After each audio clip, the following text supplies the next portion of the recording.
Committee parents committee front line కావాలి sir. మీకు స్వాగతం.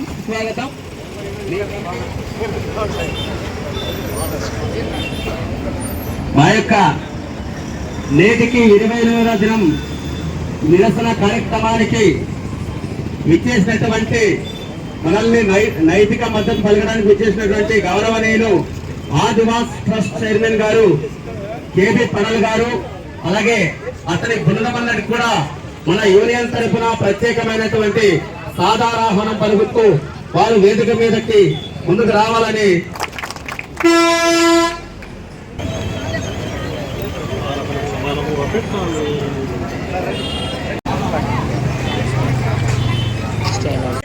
గిరిజన గురుకులంలోనే ఈ అవుట్ సోర్సింగ్ విధానాన్ని వెంటనే రద్దు చేయాలి. గిరిజన గురుకుల అవుట్ సోర్సింగ్ విధానాన్ని వెంటనే రద్దు చేయాలి. అవుట్ సోర్సింగ్ విధానం మాకొద్దు. ఏ విద్యా సంస్థల్లో లేనటువంటి అవుట్ సోర్సింగ్ విధానం మాకే ఎందుకు 2022 పిఆర్సీ ప్రకారం జీతాలను చెల్లించాలి. న్యాయమైన దీక్షను సహనాన్ని పరీక్షించొద్దు. న్యాయమైన సమస్యను రాష్ట్ర ప్రభుత్వం వెంటనే పరిష్కరించాలి.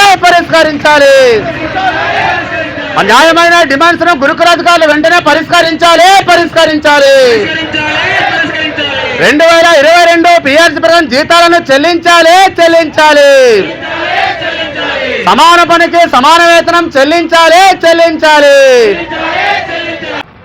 ముందుగా చైర్మన్ గారు ఈ నిరసన కార్యక్రమాన్ని ఉద్దేశించి మీ యొక్క సంఘీభావం, మీ మద్దతుని తెలపవలసిందిగా యూనియన్ తరఫున కోరుకుంటున్నాం సార్.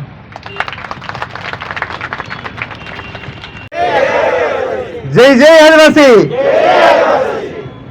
ఈరోజు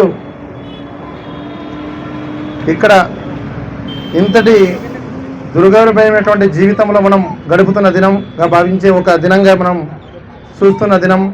ఈరోజు గురుకుల విద్యాలయాల్లో మనం అంతా కూడా పనిచేస్తున్నటువంటి మన ఉపాధ్యాయ బృందానికి, అలాగే నాతోటి వచ్చినటువంటి ఆదివాసీ ట్రస్ట్ సభ్యులందరికీ కూడా పేరు పేరున మీ అందరికీ చేతులు జోడించి శిరసు వంచి పాదాభివందనలు తెలియజేస్తున్నాం. మీ అందరికీ కూడా గత వారం నుండి నాకు ఈ కార్యక్రమాలు జరిగే పరిస్థితులు భాగంగా ఇక్కడ అవుట్ సోర్సింగ్ చేస్తున్నటువంటి గురుకుల పాఠశాలలు చేస్తున్నటువంటి ఉపాధ్యాయులు చాలామంది నాకు ఇన్వైట్ చేయడం జరిగింది. కానీ రకరకాల కారణాల వల్ల, బిజీ షెడ్యూల్ వల్ల నేను రాలేకపోయాను. అందుకబట్టి నాకు క్షమించాలని మీ మనస్ఫూర్తిగా కోరుతున్నాను. దాంతో భాగంగా ఈరోజు మనం ఇంతటి దాదాపు 29 రోజులు 28 రోజులు కంటిన్యూషన్గా నిరాహార దీక్ష చేస్తున్నా కూడా ఎటువంటి నాయకులు కానీ ప్రభుత్వ అధికారులు కానీ ఎవరికి కూడా పట్టించుకోలేని పరిస్థితులు ఈరోజు చూస్తున్నాం మనమంతా కూడా. దాని భాగంగా మనమంతా కూడా ఈరోజు ఉపాధ్యాయులు అనేది ప్రధానమైనటువంటి వృత్తి. ఈరోజు దేశానికి ప్రధానమైనదైనా, రాష్ట్రానికి ముఖ్యమంత్రి అయినా, మనమైనా ఎవరైనా కూడా ఈరోజు ఉన్నత స్థాయికి ఎదిగే పరిస్థితి ఉంది అంటే దానికి ప్రధాన కారణం ఉపాధ్యాయులు అనేది మనం అందరికీ కూడా గుర్తించుకునే విషయం.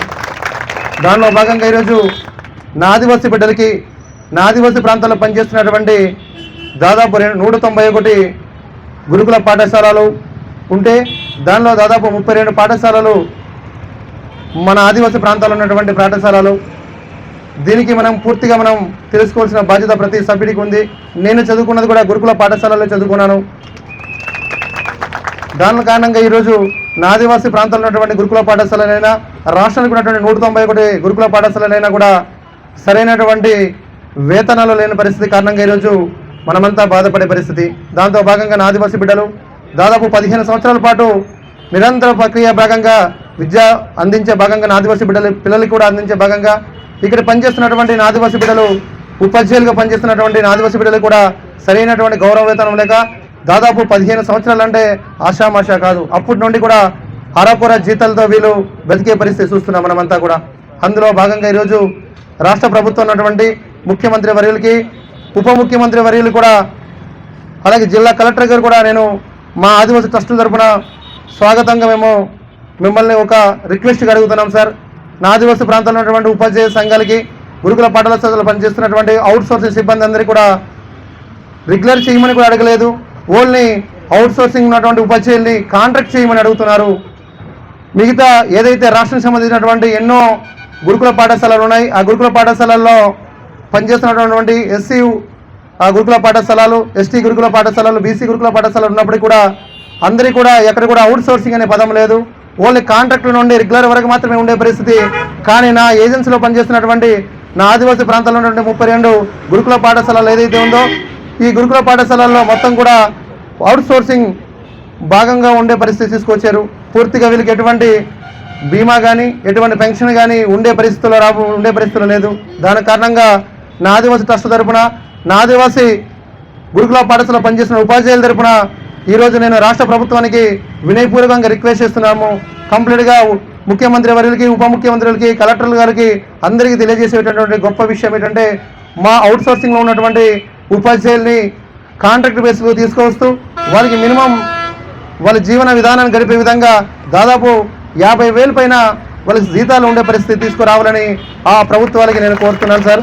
అంతేకాక మా తరపున కూడా చీఫ్ సెక్రటరీ కానీ, కలెక్టర్ గారు కానీ, అలాగే ముఖ్యమంత్రి కానీ, ముఖ్యమంత్రి కూడా మా తరపున కంపల్సరీ కూడా ట్రస్ట్ తరపున మేము అవుట్ సోర్సింగ్ని కాంట్రాక్ట్ చేసే విధంగా కూడా మేము అన్ని విధాలుగా కూడా మా వంతు సహాయం చేస్తామని కూడా మిమ్మల్ని కోరుతున్నాను సార్. అందుకబట్టి దయచేసి మనమంతా కూడా పోరాటం చేస్తే కానీ మనం ముందుకు పోలేని పరిస్థితి. కంపల్సరీ కూడా మన హక్కుల్ని మనం కాపాడుకోవాల్సిన ధర్మం మన మీద ఉంది. కాబట్టి ఎందుకంటే ఇండియన్ కాన్స్టిట్యూషన్లోని కానీ ఇండియన్ డెమోక్రసీలో కూడా ప్రత్యేకమైన హక్కులు చట్టాలు కల్పించినప్పుడు కూడా మన రాష్ట్ర ప్రభుత్వాలు కానీ కేంద్ర ప్రభుత్వాలు కానీ ఎటువంటి వెసులుబాటు మనకి లేదు. అందుకబట్టి దాని కారణంగా నిజంగా ఈరోజు నేను మాట్లాడుతున్నా కూడా నాకు ఇచ్చినటువంటి గురువులు ఇచ్చినటువంటి ఆ విద్య ద్వారా నేను ఈరోజు దాదాపు మా ట్రస్ట్ ద్వారా 2,30,000 మందిని ఈరోజు ఉపాధి చూపిస్తూ మూడు రాష్ట్రాలకు ఉండే పరిస్థితి తీసుకొచ్చినంటే అది కేవలం నా ఆదివాసులు ఇచ్చినటువంటి, నా ఆదివాసుల రిజర్వేషన్ ప్రకారంగా నా ఆదివాసుల ఉపాధ్యాయులు నాకు ఇచ్చినటువంటి ఆ జ్ఞానం. అటువంటిది ఈరోజు నా ఉపాధ్యాయులకే నిజంగా వాళ్ళకి జీవన విధానాన్ని, వారి కుటుంబాన్ని పోషించుకోవడానికి సరైనటువంటి సెక్యులరిజం లేకపోయినప్పుడు చాలా బాధాకరమైన విషయం. అందుకబట్టి రాష్ట్ర ప్రభుత్వాన్ని మనస్ఫూర్తిగా మేము అడుగుతున్నాం. కంప్లీట్గా అవుట్ సోర్సింగ్ ఉపాధ్యాయులు ఎవరైతే ఉన్నారో, గురుకుల పాఠశాలలో పనిచేస్తున్నటువంటి ఉపాధ్యాయులు ఉన్నారో వాళ్ళందరికీ కూడా రెగ్యులైజేషన్ చేయాలని కూడా మనస్ఫూర్తిగా కోరుతున్నాను. అంతేకాకుండా మా వంతు మీకు ఏ హెల్ప్ కావాలన్నా కూడా ఈ 2,20,000 మంది మేము ఉన్నాం సార్ మా ట్రస్ట్ ద్వారా. మీకు ఏ హెల్ప్ కావాలని చేస్తాం. నిరాహార దీక్షలకైనా మేము వెనకాడం. అలాగే ఒకవేళ ఏ విధంగా కూడా మిమ్మల్ని మా ద్వారా మీకు ఏదైనా హెల్ప్ అవుతుందంటే కంపల్సరీ కూడా కోరుతున్నాను. మీ అందరికీ కూడా కాంట్రాక్ట్ ఉపాధ్యాయులు ఎవరైతే పనిచేస్తున్నటువంటి నా ఆదివాసీ బిడ్డ సోదరులు ఎవరైతే ఉన్నారో, సోదరిమణులు అయితే ఎవరు ఉన్నారో వాళ్ళందరికీ కూడా ట్రస్ట్ ద్వారా మేము మీకు ఏ హెల్ప్ చేయగలుగుతామో ఆ హెల్ప్ కోసం మేము కంపల్సరీగా చేస్తాం. మమ్మల్ని చెప్పమని కూడా మిమ్మల్ని కోరుతున్నాను సార్. దయచేసి ఇంకో విషయం, బాధాకరమైన విషయం ఏంటంటే వీళ్ళకి ఇచ్చేటటువంటి జీతాలు 9,000, 10,000 రూపాయలు ఇస్తే దానిలో కూడా పెన్షన్ కానీ రేషన్ కార్డులు కూడా తీసేయడం అనేది ఇది దుర్భర్గమైనటువంటి విషయం ఇదంతా కూడా.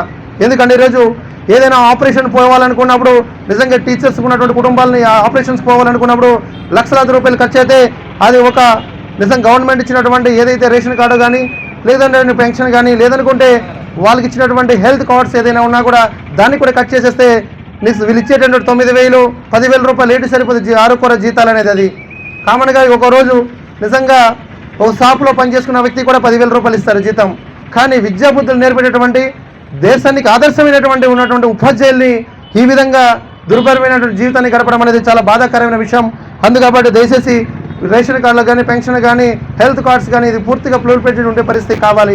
అందుకబట్టి మా ట్రస్ట్ ద్వారా కూడా మేము అన్ని ఆపరేషన్ చేసే భాగంగా మీలో కూడా ఎవరికైనా కూడా ఆపరేషన్ అయ్యే పరిస్థితి, ఎనీ ఆపరేషన్, గుండె జబ్బులు కానీ ఎనీ ఆపరేషన్, ఏ ఆపరేషన్ కూడా పూర్తిగా ట్రస్ట్ ఉచితంగా వైద్యం చేసే పరిష్కారం తీసుకొచ్చాను. కాబట్టి సార్ మీలో కూడా ఎవరికైనా కూడా ఆపరేషన్ కావాలనుకుంటే ట్రస్ట్ అనేది పూర్తిగా ఉచిత ఆపరేషన్ చేస్తున్నాను.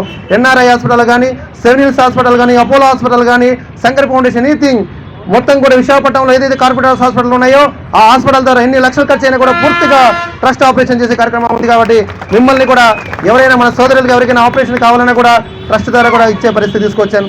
చాలా విషయాలు ఉన్నాయి సార్. మొదటి డిమాండ్ మనకి ఇక్కడ అవుట్ సోర్సింగ్ని రెగ్యులైజేషన్ చేయాలి. కాబట్టి ఈ రాష్ట్ర ప్రభుత్వాన్ని నేను ఒక వినయపూర్వకంగా అడుగుతున్నాము. మేము కంప్లీట్గా నేను కలెక్టర్ గారు కానీ, అలాగే పిఓ గారే కానీ, చీఫ్ సెక్రటరీ కానీ, అలాగే మినిస్టర్ కానీ, ఎమ్మెల్యే కానీ, గిరిజన సంక్షేమ శాఖ మంత్రి కూడా విన్నపం కోరుతున్నాం. ఎందుకంటే మీరందరూ కూడా ఆదివాసీ ప్రాంతం నుండి, ఆదివాసీ రిజర్వేషన్ నుండి కూడా మీరు కూడా లబ్ధి పొంది ఈరోజు ఒక గిరిజన సంక్షేమ శాఖ మంత్రిగా మీరు నెలకొల్పడం జరిగింది. కాబట్టి మా ఆదివాసీ సోదరులకి, నా ఆదివాసీ బిడ్డలకి ఈరోజు అన్యాయం జరిగింది. కంపల్సరీ కూడా ఇది శాసనసభలు తీసుకోపోయి వీళ్ళకి అవుట్సోర్సింగ్ని కూడా ఉన్నటువంటి అవుట్సోర్సింగ్ ఉపాధ్యాయుల్ని కూడా కాంట్రాక్ట్ బేస్కు తీసుకు వీళ్ళకి మినిమం 50,000 పైన ఉండే పరిస్థితి తీసుకురావాలి. ఎందుకంటే ఉపాధ్యాయుల కన్నా గొప్ప వాళ్ళు ఎవరు కూడా కాదు, ఈ దేశంలో కాదు, ఈ ప్రపంచ దేశాల్లో కూడా ఉపాధ్యాయులే ప్రధానం. ఉపాధ్యాయులు లేనిదే ముందడుగు పోయే పరిస్థితులు లేదు. కాబట్టి ఉపాధ్యాయుడి కన్నా ముఖ్యమైనటువంటి పాత్ర ఏది కూడా కాదు. అది రాష్ట్రానికి ముఖ్యమంత్రి అయినా, దేశానికి ప్రధాని అయినా, ఎవరైనా కూడా ఉపాధ్యాయ వృత్తి నుండి పోతున్నాము. ఉపాధ్యాయులు చెప్పినటువంటి విద్యాబుద్ధుల నుండే ఉన్నత స్థాయిలో వెళ్ళిపోతాం. కాబట్టి ఈ ఉపాధ్యాయులకే అన్యాయం జరిగినప్పుడు నిజంగా ఎవరు ఉండాలో ఒకసారి గుర్తు చేసుకోమని కూడా ఈ రాష్ట్ర ప్రభుత్వాన్ని కూడా నేను ఒకసారి వినయపూర్వకంగా నేను వినవించడం జరుగుతుంది. కాబట్టి దయచేసి మీ అందరికీ కూడా మేమంటూ వెన్నుంటాం సార్. కంపల్సరీ కూడా మీకు అవుట్సోర్సింగ్ని రెగ్యులైజేషన్ చేసేంత వరకు మేము మీకు తోడుంటామని కూడా మనస్సాక్షిగా కోరుతున్నాం. అందుకబట్టి మీకు రోజుకి ఇక్కడ రమ్మని వస్తాం, లేదనుకుంటే గవర్నమెంట్ దృష్టిలో కంప్లీట్గా నేను తీసుకోపోతాను. ఇదంతా కూడా మా ఆదివాసీ ట్రస్ట్ తరపున మేము కంప్లీట్గా మిమ్మల్ని అవుట్సోర్సింగ్ నుండి కూడా కాంట్రాక్ట్ బేసిక్ వెళ్ళేంత వరకు కూడా మేము కూడా మీతో పాటు ఫైట్ చేస్తామని కూడా ఈ సభాముఖంగా మీకు హామీ ఇస్తున్నాం మేమంతా కూడా. Okay sir, thank you. One and all మీ అందరికీ కూడా. Okay sir. Thank you sir. Thank you.